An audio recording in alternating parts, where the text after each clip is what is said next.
Hello everyone, in this lesson we'll be looking at the actual concept of relations and functions. Let's begin with the actual concept of relations. The concept of relations. In many naturally occurring phenomena, two variables may be linked by some type of relationship. For instance, an archaeologist finds the bones of a woman at an excavation site. One of the bones is a femur. The femur is the thigh bone. The table below shows the correspondence between the length of a woman's femur and her height, 45.5 centimeters, giving 65.5 inches, and it comes down as such. Then, each data point from the table may be represented as an ordered pair as shown here.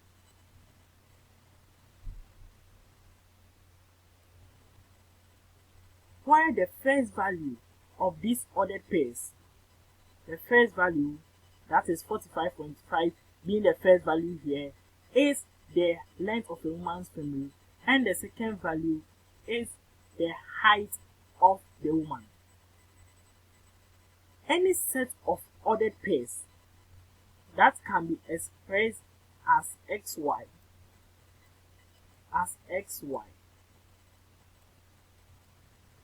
is called a relation in x and y. Considering this ordered pair, the first set of values, the set of the first values, that is this, the set of the first values is referred to as the domain, and the set of the other values, which we denote as y, to be the height of the woman, is said to be the range of the relation. A relation may be defined in different forms. Let's look at some of the forms. A relation may be defined as a set of ordered pairs. It may also be defined by correspondence, the corresponding values of ordered pairs, that is by correspondence, that this being the domain and this being the range, the set of it. Then it may be defined by a graph as shown here. Then it may be defined by an equation such as x to be equal to y squared. It shows the relationship between the x and the y values. So the solutions to these equations define an infinite set of ordered pairs of the form xy, then xy, x to be equal to y squared. The solution can be represented by a graph in a rectangular coordinate such as this. One may ask, how many types of relations are there? Let's say by correspondence, there is a one-to-one relation, a many-to-one relation, a one-to-many relation, and a many-to-many relation. With a one-to-one relation, each member in the domain maps only one member in the codomain. This is the codomain. By a many-to-one relation, each member in the domain, two or more members in the domain, map onto only one member in the codomain. They may map to only one member in the codomain. And in one-to-many, one member in the domain is mapping onto more than one member in the codomain. And many-to-many is just like a combination of the many-to-one and one-to-many relations. Let's look at functions. A function is seen as a mapping.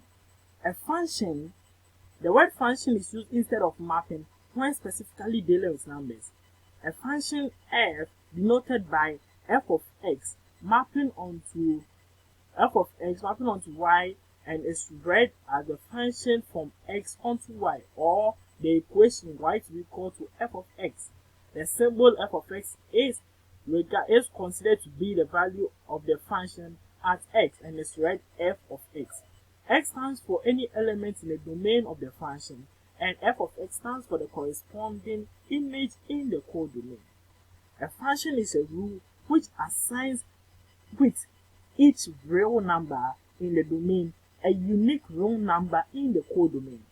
So then a function f of x by the rule 3x minus 4 on the domain minus 3, minus 2, minus 1, 0, 1, 2, and 3.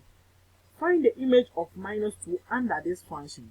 A function, as we stated earlier, is a rule which assigns each real number in the domain a unique real number in the codomain. So by here, finding the image of minus 2 we are trying to determine the unique row number in the codomain that corresponds to -2. In order to find this, we substitute -2 into wherever we see x. Then it becomes 3 -2 -4. Then this gives -10. The image of -2 under this function is -10. The B part of the question says, what element of the domain satisfies the equation f of x to be equal to 5? So then this is f of x, 3x minus 4. Minus 4 to be equal to 5. Remove 4 to the other side, we get 3x to be equal to 9. Then we get x to be equal to 3. So then the value in the element in the domain which satisfies this equation f of x giving us 5 is 3. Graphical representation of a function. How do we know that this is a function or not? Let's see this graph. A graph as this. In order to determine whether this is a function or not, we have to understand something here. A function is a mapping, and a mapping is a type of relation. Functions deal with one-to-one relation and many-to-one relation. Hence, one member in the domain has to map onto only one member in the codomain. So, in order to determine whether this is a function or not, we just draw a vertical line through the graph of the function. And if it intersects the graph of the function at only one point, then it is a function.